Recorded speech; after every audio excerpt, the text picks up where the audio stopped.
what is the cost to the community? For many years, I've focused on two populations, kids and older adults. And in the older generation, I like to say the wiser generation, the ones that have already lived through everything, the ones who've already made mistakes, the ones that can tell us and explain to us what we could be doing to make things better. But they need help too. And sometimes, and where I say where they need help as well, is that we talk about isolation and how that isolation occurred and how that increased depression and increased a lot of other factors there with it. You're going to lose another generation there that can provide you with guidance to not make the same mistake that you made before. So I'll keep it there. Those are the two, I think, very strong reasons why we really just need to make sure that help is available for all.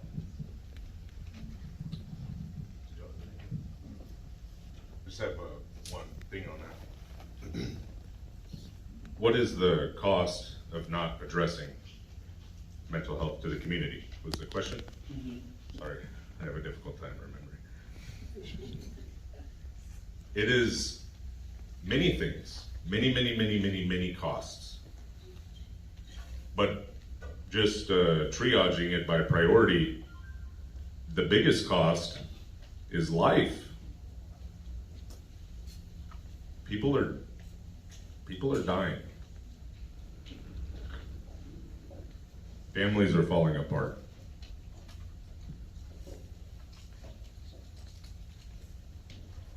Resources are being spread thin because of not intervening or not having enough early intervention. And then this snowballs. It's massive. The loss is massive. The cost is massive. One death is tragic. But to see this continue is, we have to take action. There's no doubt about it. We have to fix this. Not just in one community, but it's got to be the whole nation. If you fix it in one place, those resources will be, they will diminish very quickly because everyone will come. If you fix it here, everyone will come because they need help. It will take the nation as a whole to address this all at once. But the cost is huge if we don't and we continue to do nothing. I think he has. Yeah, go for it. Officer Barnes mentioned like the cost is life, right? Human life. And I'm working on the adolescent inpatient unit. I work with countless kids that like parents, be it due to substance use, accidental overdose, be it from intentional suicide, like due to finances or whatever it may be, right? Like this has been impacts their family, uproots this kid, but then also impacts like this is model behavior, right? So this is now an acceptable alternative for me. So I mean, you're absolutely right. This impact is huge. It's monumental. It as you said, it snowballs, right? It continues. It passes from one generation to the next. So I mean, I don't know if you can quantify the impact, like the actual cost of this. We're going to move to another question. If counseling is not an option with a teen that tells the counselor what he wants to hear and meds are not an answer over medication, every time this person goes for help, they give this person more meds. So what's another option for this person? That's something someone can answer. Will you read that one more time? If counseling is not an option with a teen that's telling the counselor what he wants to hear and meds are not an answer, every time this person is going for help, they give them more meds. What's another option for this person? Well, I mean, if it sounds kind of like that question's like swayed to individual counseling, right? So you also have adolescent outpatient groups, right? You have peer support groups. You also have like concepts like Youth Odyssey, which is nonprofit, like ropes course and stuff, leadership building. So I mean, there's options, and I think we have to explore these. If individual counseling isn't working, also in therapists, psychiatrists, we're all individuals, right? So the first therapist may not be the one that works for us. May not be the modality we want, may not be the personality type. So I mean, it's important that you find a professional that works for you. And then there's also other avenues, right? Outpatient, peer support, right?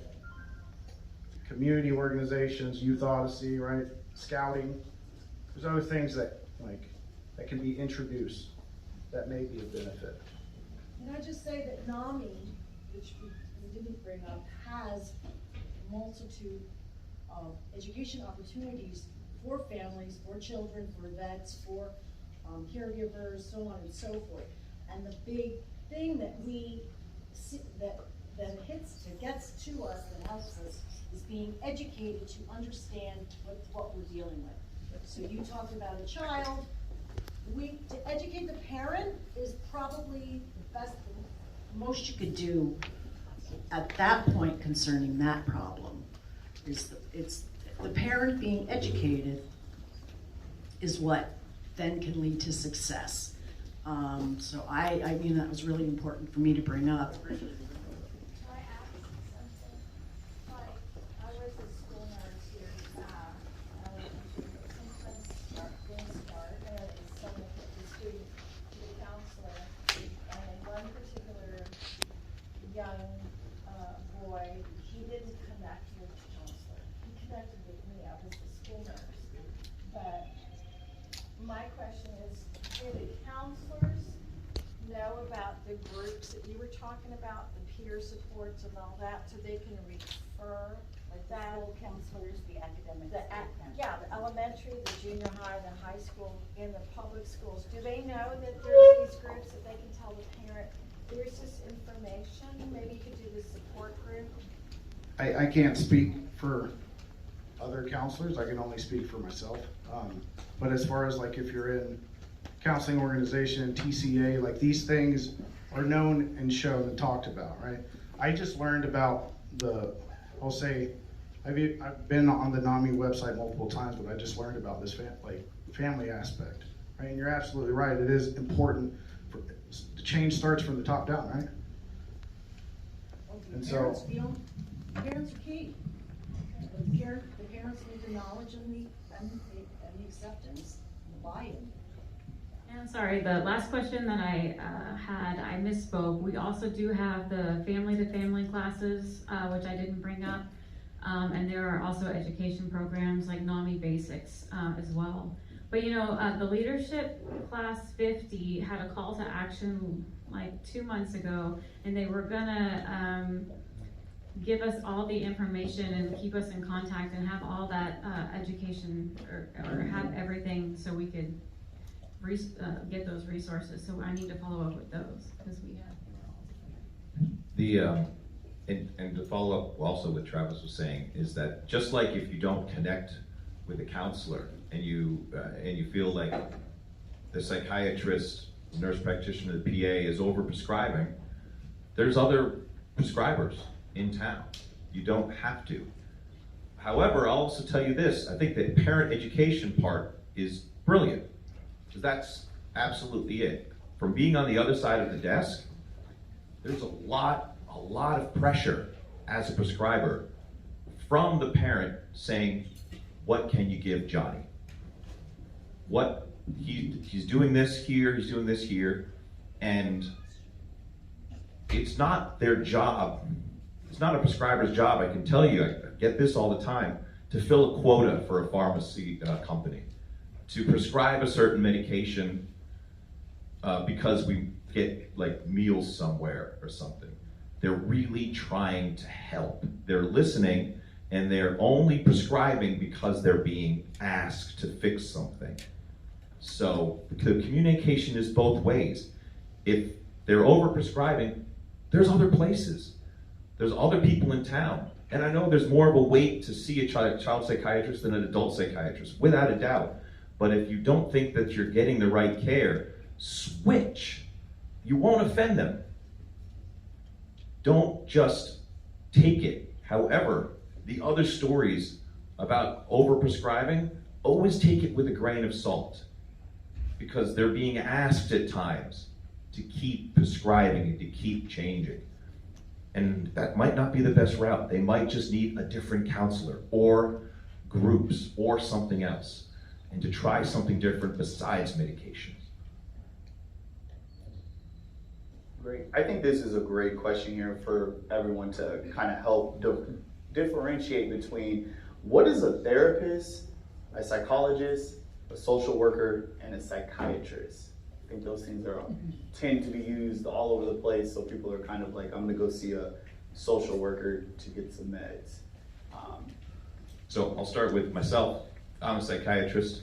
To get there, I went through college and medical school and residency, and then a specialized training in psychiatry. There's a misconception, but it's our own fault, because psychiatry classically, Freud was a psychiatrist, neurologist, Freud. So there's still a conception that psychiatrists do a lot of counseling. Now, some do as part of their time, but most of the time a psychiatrist is very limited to prescribing. Unfortunately, I love doing therapy. If I did therapy all the time, I couldn't feed my children. Like, it takes a long time and a lot of seeing people consistently, and then I wouldn't be able to treat as many people as I do. And then also in residency training anymore, we don't receive the specialized therapy training that a psychologist does, or even in social work and LPC. It goes farther beyond, because the powers that be that decided how we're all going to get paid and how things are going to work out by insurance and all the rest of that thing decided that there's other people that can do it better than us. And I have no problem saying that. The therapists are much better at therapy than I can do. And I love doing it, and if I can connect with somebody and give them an hour of my time, I'll do that if that's what they want. But I can only do that for a couple of people. My aspect is acute psychiatric care on a medical aspect of it, inpatient or outpatient, with more difficult issues that require medications, mental health issues that require medications. I give that expert therapy over to the experts. And then and y'all can describe everybody else. It's not necessarily neurological, maybe biological, as far as the lens I'm going to bring it forth. I know what that means, right? That's the blueprint to what makes us. And so for that blueprint, you can also think of it as a copy machine that's constantly making those new cells that we need, those new things, those new proteins allow us to function. Well, has anybody ever tried to make copies on a dirty copy machine? And you have all these smears on that paper. So what I want you to think about is that moment of trauma, that moment in time, that just smeared that blueprint. And so every time you get repeated of that, you're going to have that factor again and again. And there's going to be newer traumas along the way, and it's going to keep smearing the way things are. But I bring that way because I like to highlight that there's a biological aspect of it, because that also attaches to stigma. You know, if we have all these other physiological diseases that we hear about, heart disease, cancer, and you're not gonna going back to Facebook, you're not gonna see something about a new room to help cancer survivors, and you're not gonna see people, oh man, these people are getting weak. You're not gonna see that. But it's the same thing. It is a biological factor that has been impacted. So I'll go with it.